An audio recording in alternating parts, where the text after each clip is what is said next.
દર્શક મિત્રો, હું સોનલ ત્રિવેદી સંપૂર્ણ ન્યૂઝમાં આપનું સ્વાગત છે। જોઈએ આજના મુખ્ય સમાચાર। બનાસકાંઠામાં 66મા ગણતંત્ર પર્વની કરાશે શાનદાર ઉજવણી। વિવિધ સ્થળો પર ભારત રાષ્ટ્રની આન બાન અને શાન સમા ત્રિરંગાને અપાશે માનભેર સલામી। પાલનપુર ખાતે રાષ્ટ્રીય મતદાન દિવસની ઉજવણી કરાઈ। લોકશાહી વ્યવસ્થાને મજબૂત અને આદર્શ બનાવવા દરેક નાગરિકને 100% મતદાન કરવા કલેક્ટરે કરી હાંકલ। સેબર ગોપધામે ત્રિદિવસીય પ્રાણ પ્રતિષ્ઠા મહોત્સવ રંગેચંગે સંપન્ન। લાખો શ્રદ્ધાળુઓએ મહોત્સવમાં પારદ શિવલિંગના દર્શનનો લીધો લાભ। આઝાદી માટે અંગ્રેજો સાથે લડનારા સ્વાતંત્ર્ય સેનાની હક માટે સરકાર સામે લડત। બનાસકાંઠાના એકમાત્ર સ્વાતંત્ર્ય સેનાનીને એસટી પાસે અને જમીન માટે કચોરિયાના ખાવા પડે છે ધર્મના ધક્કા। સંપૂર્ણ ન્યૂઝ આપણી આંગળીના ટેરવે। ઇન્ટરનેટ ઉપર સંપૂર્ણ ન્યૂઝ જોવા લોગિન કરો www.youtube.com/sampoornanews। જોઈએ સમાચારો વિગતવાર।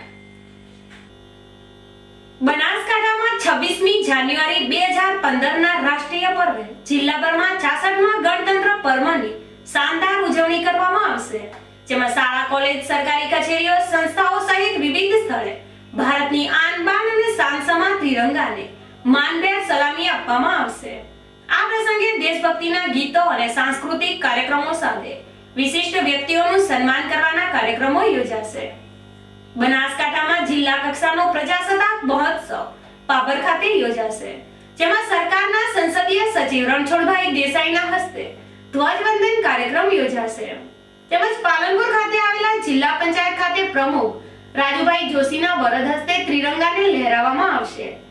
સાથે પાલનપુર તાલુકા પંચાયત ભાજપ તેમજ કોંગ્રેસ કાર્યાલય પાલનપુર માર્કેટયાર્ડ સાથે શહેરની શાળા કોલેજોમાં પ્રજાસત્તાક પર્વની રંગેચંગે ભવ્ય ઉજવણી થશે। તેમાં દેશભક્તિના અનોખા કાર્યક્રમો યોજાશે, જેને લઈને 66મા પ્રજાસત્તાક પર્વે જિલ્લામાં રાષ્ટ્રીય ભાવનાનો સંચાર થશે। ત્યારે જિલ્લાવાસીઓને પણ રાષ્ટ્રીય પર્વમાં ઉપસ્થિત રહેવા અનુરોધ કરાયો છે। ડીસા તાલુકાના ધનાવાડા ગામે 2 માસ અગાઉ રસ્તા મામલે થયેલી તકરારના બનાવમાં ભાગપાલ ફરતા આરોપીને ડીસા તાલુકા પોલીસે ઝડપી પાડ્યો છે। 2 માસ અગાઉ ધનાવાડા ગામે રસ્તા મામલે માવજીભાઈ ડેગાભાઈ દેસાઈ અને ગોવિંદભાઈ ઉર્ફે ગોવાભાઈ લીલાભાઈ રબારી વચ્ચે બોલચાલ થઈ હતી, જેમાં ગોવા રબારીએ માવજી દેસાઈને જાનથી મારી નાખવાની ધમકી આપી હુમલો કર્યો હતો। આ મામલે ડીસા તાલુકા પોલીસ મથકે ફરિયાદ દાખલ થતા આરોપી ગોવા રબારી પોલીસ પકડથી બચવા ભાગતો હતો। જો કે 2 માસ બાદ આરોપી ધનાવાડા ગામે આવ્યો હોવાની બાતમી મળતા પોલીસે આરોપી ગોવા રબારીને ઝડપી પાડી તેની વિરુદ્ધ કાયદેસરની કાર્યવાહી હાથ ધરી છે।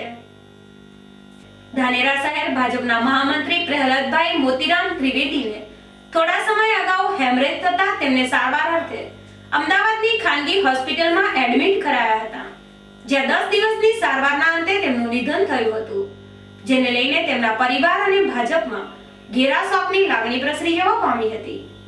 જો કે સ્વર્ગીય પ્રહલાદભાઈ ત્રિવેદી ભાજપના આગેવાન હોવાની સાથે વિવિધ સેવાકીય પ્રવૃત્તિઓ અને સંસ્થાઓ સાથે જોડાયેલા હતા, તેમજ તેઓ દરેકને સાથે રાખી ચાલનારા હોય। ધાનેરાવાસીઓ તેમજ ભાજપે એક સારા સ્વજન અને સ્નેહીને ગુમાવ્યાનો શોક વ્યક્ત કરી રહ્યા છે। તારીખ 25મી જાન્યુઆરીના રોજ પાલનપુર મુકામે કર્મચારી કલ્યાણ તંત્ર ભવન ખાતે બનાસકાંઠા જિલ્લા ચૂંટણી અધિકારી અને કલેક્ટર શ્રી દિલીપ રાણાના અધ્યક્ષસ્થાને રાષ્ટ્રીય મતદાતા દિવસની ઉજવણી કરવામાં આવી હતી। આ પ્રસંગે કલેક્ટર શ્રીએ જણાવ્યું હતું કે ભારતના ચૂંટણી પંચની સ્થાપના 25મી જાન્યુઆરી 1950ના દિવસે થયેલી છે, તેથી આ દિવસનું વિશેષ મહત્વ હોવાથી ચૂંટણી પંચે તારીખ 25મી જાન્યુઆરીને રાષ્ટ્રીય મતદાતા દિવસ તરીકે ઉજવવાનું નક્કી કર્યું છે। તેમણે કહ્યું કે વિશ્વમાં આપણો દેશ સૌથી મોટી લોકશાહી વ્યવસ્થા ધરાવતો દેશ છે, ત્યારે આ લોકશાહી વ્યવસ્થાને વધુ મજબૂત અને આદર્શ બનાવવા દેશનો દરેક મતદાર 100% મતદાન કરે તે બહુ જરૂરી છે। કલેક્ટરશ્રીએ કહ્યું કે આપણે ગર્વ લઈ શકીએ કે ભારત સ્વતંત્ર થયા પછી ભારતના બંધારણે કોઈ પણ જાતના ધર્મ કે જાતિના ભેદભાવ વગર દરેક નાગરિકને સમાન અધિકારો આપ્યા છે અને તેમાં મત આપવાનો અધિકાર પણ છે। એમણે કહ્યું કે આપણે આપણા હક અને અધિકારનો યોગ્ય ઉપયોગ કરી લોકશાહીને સમૃદ્ધ અને મજબૂત બનાવીએ.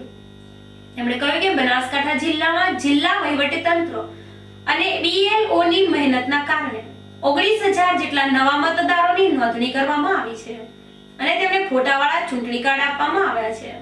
તેમણે ઉમેર્યું કે કોઈ પણ પ્રકારના લોભ, લાલચ કે પ્રલોભનોથી દૂર રહી મત આપી લોકશાહીને શ્રેષ્ઠ બનાવીએ.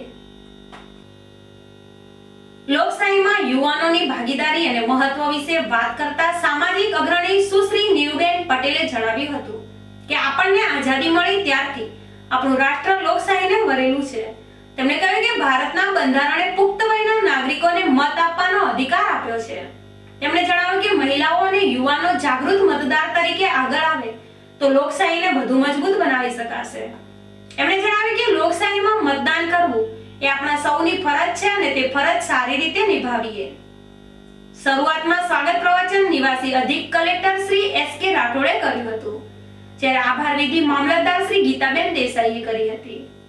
આ પ્રસંગે નવા નોંધાયેલા મતદારોને ચૂંટણી કાર્ડ અપાયા હતા અને વૃદ્ધ મતદારોનું શાલ ઓઢાડીને સન્માન કરવામાં આવ્યું હતું. યુવા મતદાર મહોત્સવમાં શ્રેષ્ઠ કૃતિઓના વિજેતાઓને પુરસ્કાર અર્પણ કરાયા હતા. શ્રેષ્ઠ મતદાર નોંધણી અધિકારી શ્રી સેક્ટર ઓફિસર પ્રાથમિક શાળાના શિક્ષકો કે જેમણે સરસ કામગીરી કરી છે તેવા અને કેમ્પસ એમ્બેસેડરોનું પ્રમાણપત્ર આપી સન્માન કરાયું હતું. જસલેડી પ્રાથમિક શાળાના બાળકોને જાગો મતદાર જાગો નાટક રજૂ કર્યું હતું. કાર્યક્રમના અંતે ઉપસ્થિત લોકોએ નિર્ભયતાથી મતદાન કરવાનો સંકલ્પ લીધો હતો. આ પ્રસંગે જિલ્લા આયોજન અધિકારી શ્રી પટણી, જિલ્લા મ્યુનિસિપલ ઓફિસર શ્રી સહિત વિવિધ કચેરીઓના અધિકારીઓ, કર્મચારીઓ અને વિદ્યાર્થીઓ તથા લોકો સારી સંખ્યામાં ઉપસ્થિત રહ્યા હતા. વડગામ તાલુકાના સુપ્રસિદ્ધ યાત્રાધામ સેભર ગોગાધામે નવનિર્માણ પામેલ નાગેશ્વર મહાદેવ મંદિરનો ત્રિદિવસીય પ્રાણ પ્રતિષ્ઠા મહોત્સવ રંગેચંગે સંપન્ન થયો છે. સેભરધામે નાગેશ્વર મહાદેવ મંદિરનો તારીખ 22મી જાન્યુઆરી થી 24મી જાન્યુઆરી દરમિયાન ત્રિદિવસીય પ્રાણ પ્રતિષ્ઠા મહોત્સવ મહાયાગ યોજ્યો હતો. જોકે આ ધર્મ મહોત્સવમાં ઉત્તર ગુજરાતમાં પ્રથમ નાગેશ્વર મહાદેવ મંદિરમાં પારદ શિવલિંગની સ્થાપના કરવામાં આવી હતી. આ ત્રિદિવસીય ગોગાધામના મહોત્સવમાં મુખ્યમંત્રી આનંદીબેન પટેલ સહિત રાજકીય સહકારી આગેવાનો દાદાના દર્શને ઉમટ્યા હતા. સાથે લાખો ભક્તો આ મહોત્સવ દરમિયાન નાગેશ્વર મહાદેવ અને સેભરગોગ મહારાજના દર્શનનો લાભ લીધો હતો. જોકે મંદિર ટ્રસ્ટ દ્વારા અહીંયા ભક્તો માટે ચા પાણી અને ભોજન પ્રસાદની સુંદર વ્યવસ્થા ગોઠવવામાં આવી હતી, જેનો લાખો લોકોએ લાભ લીધો હતો. આ પ્રકૃતિના ખોળે વસેલા સેભરધામે હવે ભક્તોનો ગોગ મહારાજની સાથે નાગેશ્વર મહાદેવના દર્શનનો લાભો પ્રાપ્ત થશે. બનાસકાંઠામાં ડીસા, થરાદ અને દિયોદર તાલુકામાંથી વિભાજિત થાય બાદ લાખણી તાલુકાનો ઉદય થયો છે. આ નવનિયુક્ત તાલુકાની પ્રથમ ચૂંટણી વાસણા વાતમ ગ્રુપ ગ્રામ પંચાયતના ગામના સરપંચની પેટા ચૂંટણીમાં ફોર્મ ભરવાની અંતિમ તારીખે કુલ 9 ફોર્મ ભરાતા આ ચૂંટણી જંગ કસમકસ ભર્યો ચૂંટણી જંગ બન્યો છે. વાસણા વાતમ ગ્રુપ ગ્રામ પંચાયતના સરપંચનું તાજેતરમાં નિધન થતા આ ખાલી પડેલી બેઠક માટે ચૂંટણી યોજવા તંત્ર દ્વારા જાહેરનામું પ્રસિદ્ધ કરવામાં આવ્યું હતું, જેમાં ફોર્મ ભરવાના અંતિમ દિવસે લાખણી ખાતે આવેલ નાયબ મામલતદારની કચેરીએ સરપંચ માટે કુલ 9 ફોર્મ ભરાયા હતા. જો કે આ ફોર્મની ચકાસણી 27મી જાન્યુઆરીએ યોજાશે અને તારીખ 28મી જાન્યુઆરીએ ફોર્મ પરત ખેંચી શકાશે. જે બાદ આ ચૂંટણી ચિત્ર સ્પષ્ટ બનશે અને તારીખ 8 ફેબ્રુઆરીના રોજ મતદાન યોજાશે. જો કે ચૂંટણી પંચની નવી જોગવાઈ માટે ઉમેદવારના ઘેર ફરજિયાત શૌચાલય હોવું જરૂરી છે, તેનો અમલ થાય તે જોવું રહ્યું. ડીસા તાલુકાના વડાવડ ગામમાં બિરાજમાન વાકવાડિયા ગોગ મહારાજના મંદિરે વસંત પંચમીના દિવસે યજ્ઞ તથા ભોજન પ્રસાદનું આયોજન થયું હતું. વડાવડ ગામના સમગ્ર રમારી સમાજની શ્રદ્ધા અને આસ્થાના દેવ બકવાડિયા ગોગ મહારાજના ઓરડાનો જીર્ણોદ્ધાર કરી સમગ્ર પરિવાર દ્વારા વસંત પંચમીના દિવસે રંગે ચંગે પ્રાણ પ્રતિષ્ઠા કરી હતી. ત્યારથી દર વર્ષે ગોગ મહારાજના મંદિરે વસંત પંચમીનો યજ્ઞ યોજાય છે, જેમાં સમગ્ર લોઢા પરિવાર હાજર રહી યજ્ઞનો લાભ લેશે. આ વર્ષે અગ્નમાં આચાર્ય પદે ભરતભાઈનું મુખારવિદે સંપૂર્ણ શાસ્ત્રોક્ત વિધિ કરાવી ગ્રામજનોએ યજ્ઞનો લાભ લીધો હતો. ત્યારબાદ ભોજન પ્રસાદનું આયોજન થયું હતું. આ પ્રસંગે ગોગ મહારાજના ભુવાજી સહિત સમગ્ર રબારી સમાજના લોકો ઉપસ્થિત રહ્યા હતા. લોહી રેડી દેશને મહામૂલી આઝાદી અપાવનાર સ્વાતંત્ર્ય સેનાનીઓ આજે આગળીના ભેટે ગણી શકાય એટલા જ બચ્યા છે અને તેમને બસનો એક પાસ મેળવવા માટે પણ તંત્રને કાકલુદી કરવી પડે છે અને બદલામાં મળે છે તો બસ આશ્વાસન આશ્વાસન અને આશ્વાસન। આ સ્થિતિ ભારત પાકિસ્તાન સરહદ નજીક અને તકલીફો સાથે રહેતા બનાસકાંઠાના સ્વાતંત્ર્ય સેનાની ગુણવંત રાયની જોઈએ આ અહેવાલ। ઊંડી આંખો અને ચહેરા પર કરચલીઓ ધરાવતા આ વડીલને રાષ્ટ્રપતિ અને પ્રધાનમંત્રી સાથે ફોટા પડાવવાનું બહુમાન મળ્યું છે કારણ કે તેમણે દેશની આઝાદીમાં મહત્વનું યોગદાન આપ્યું છે। ભારત પાકિસ્તાનની સરહદ પર આવેલા બનાસકાંઠાના સરહદી વાવ ગામે રહેતા આ છે જિલ્લાના સ્વાતંત્ર્ય સેનાની ગુણવંતરાય મહેતા। ગુણવંતરાય મહેતા જિલ્લાના એકમાત્ર વયોવૃદ્ધ સ્વાતંત્ર્ય સેનાની છે અને હાલ પોતાના જીવનની સોનેરી યાદો અને પોતાની વૃદ્ધ પત્ની સાથે જીવન વ્યતીત કરી રહ્યા છે। ગુણવંતરાય મહેતા 85 વર્ષની ઉંમરે પણ સરકાર સાથે લડી રહ્યા છે। આઝાદી પહેલા અંગ્રેજો સાથે લડાઈમાં વ્યસ્ત રહ્યા અને હવે જ્યારે આ ઉંમરે ભગવાનનું નામ લેવાનું હોય ત્યારે તેઓ હકની લડાઈ લડી રહ્યા છે। આઝાદીના લડવૈયા ગુણવંતરાય ખેતીની જમીન માટે પાછલા 8 વર્ષથી સરકાર સાથે કાયદાકીય લડત ચલાવી રહ્યા છે। સરકાર દ્વારા જે જગ્યા ફાળવવાનો હુકમ કરવામાં આવ્યો તેની સ્થાનિક તંત્ર દ્વારા અમલદારી નથી થતી। અંગ્રેજોની જો હુકમીથી છુટકારો મેળવવા પોતાની યુવાની ખપાવી યોગદાન આપ્યું તે જ વડીલને આજે જીવનની આથમતી સંધ્યાએ તંત્રની જો હુકમીનો સામનો કરવો પડી રહ્યો છે। આટલું ઓછું હોય તેમ માત્ર સરળતાથી નીકળી શકે તેવો એસટી નો બસ પાસ પણ કાઢી આપવાની ફુરસદ આ ખાઈ બાંધેલા તંત્રો પાસે નથી। સરકાર દ્વારા જે પેન્શન અપાય છે તે પણ માત્ર 6000 છે જે કેન્દ્ર સરકારના નિયમો મુજબ નથી મળતું। 2 વર્ષ જેલવાસ ભોગવી ચૂકેલા ગુણવંતરાયનું મન આજે પણ ગામે ગામ ફરીને યુવાનોને સેનામાં જોડાવા તલપાપડ રહે છે। પેન્શનના લાભો જે મળે છે ગુજરાતની અંદર જે સ્વતંત્ર સેનાનીઓને શું પેન્શનના લાભો મળે છે અને તમને જે પેન્શનના લાભ મળે છે એમાં કેવા બદલાવની જરૂર છે? એમાં બદલાવવાનું તો ઠીક છે, મારે જે ગુજરાત સરકારને મળે છે એના બદલે કેન્દ્ર સરકારને મળવું જોઈએ। એનું કારણ છે કે હું 2-2.5 વર્ષથી ભૂગર્ભમાં રહ્યો હતો, રાજસ્થાન સ્ટેટની પોલીસથી મારથી ભાગી ગયો હતો અને બાદમાં છુપાઈને રહ્યો હતો અને ખુદને ખરીદ્યું એટલે પછી 2-2.5 સાલમાં પછી આ વિસ્તારમાં આવ્યો। એ ટાઈમે રાધનપુર સ્ટેટનું પાકિસ્તાન સાથે જોડાણ કરવાનો હતો। એ ટાઈમે અમે ગામ ફરવા અને જાગીદારો સમજાવ્યા અને એના પછી લેખિત બાંધણી લીધી આગળ ચારા સાથે અને રઘુવીર ડૉક્ટર મારફત સરદાર વલ્લભભાઈ પટેલને મોકલ્યું અને પછી રાધનપુરને ભારતમાં લીધો। અત્યારે તમારી ખેતીની જમીન માટેની માંગ છે, કેટલા વર્ષથી લડો છો? 6 સાલથી 8 સાલથી। શું કહે છે સરકાર?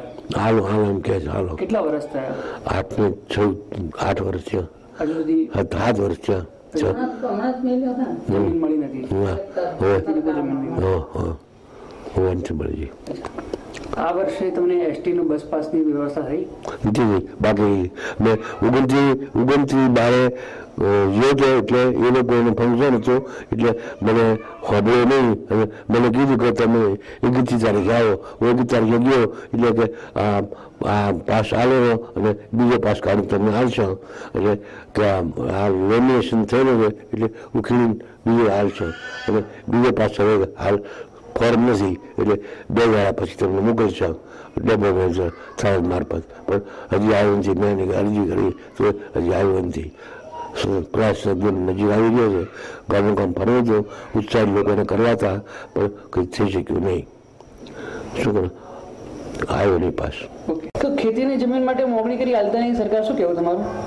એટલે હવે પેલા બધાને મળીને બીજી કે જગ્યા થઈ રહી છે, પડતર જોઈએ ને એ થઈ રહી છે અને પાસ માટે તો 4% ખવડાયા અહીંયા કે કાલ આવું અમદાવાદથી ફોરમ મેળવ્યો છે, 2-3 ટકા ખાધા અહીંયા ભાડું ફરી હવે કંઈ મેળાવીશ કોક ફેગો એ આવ્યો નહીં।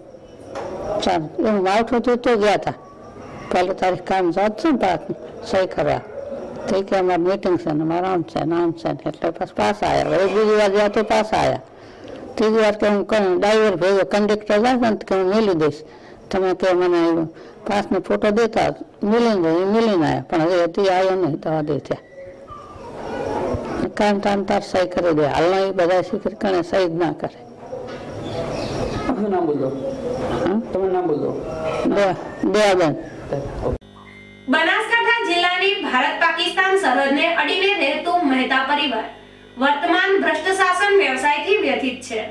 ભવ્ય ભૂતકાળને પોતાના જીવનમાં વણી લેનારા ગુણવંતરાયની સાથે સાથે તેમની ધર્મપત્ની પણ સુખ દુઃખના સહભાગી બન્યા.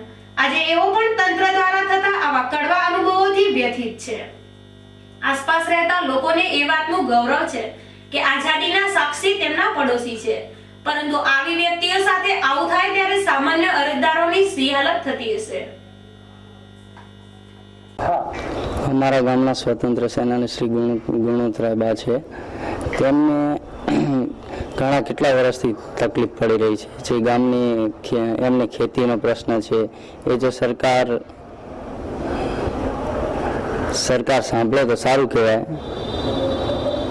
અને એમને મુસાફરીના પાસની તકલીફો પડે છે, જે અમારા માટે સારી વાત કહેવાય કે અમારા ગામના સ્વતંત્ર સેનાની છે અને જે બનાસકાંઠામાં એક જ છે અત્યારે, તે એ સરકાર પ્રશ્નો બધા સાંભળે તો સારું કહેવાય. અને એમને તકલીફો ઘણી બધી વેઠી છે. વિક્રમભાઈ. ફરી એક નજર આજના મુખ્ય સમાચાર ઉપર. બનાસકાંઠામાં 66મા ગણતંત્ર પર્વની કરાશે શાનદાર ઉજવણી. વિવિધ સ્થળો પર ભારત રાષ્ટ્રની આન બાન અને શાન સમા ત્રિરંગાને અપાશે માનભેર સલામી. પાલનપુર ખાતે રાષ્ટ્રીય મતદાતા દિવસની ઉજવણી કરાઈ. લોકશાહી વ્યવસ્થાને મજબૂત અને આદર્શ બનાવવા દરેક નાગરિકને 100% મતદાન કરવા કલેક્ટરે કરી હાંકલ. સેવર ગોપધામે ત્રિદિવસીય પ્રાણ પ્રતિષ્ઠા મહોત્સવ રંગે સંપન્ન. લાખો શ્રદ્ધાળુઓએ મહોત્સવમાં પારદ શિવલિંગના દર્શનનો લીધો લાભ. આઝાદી માટે અંગ્રેજો સાથે લડનારા સ્વાતંત્ર્ય સેનાની હક માટે સરકાર સામે લડત. બનાસકાંઠાના એકમાત્ર સ્વાતંત્ર્ય સેનાનીને એસટી પાસે અને જમીન માટે કચોરિયાના ખાવા પડે છે ધર્મના ધક્કા. આ હતા અત્યાર સુધીના સમાચાર. વધુ સમાચાર સાથે ફરી મળીશું. નમસ્કાર.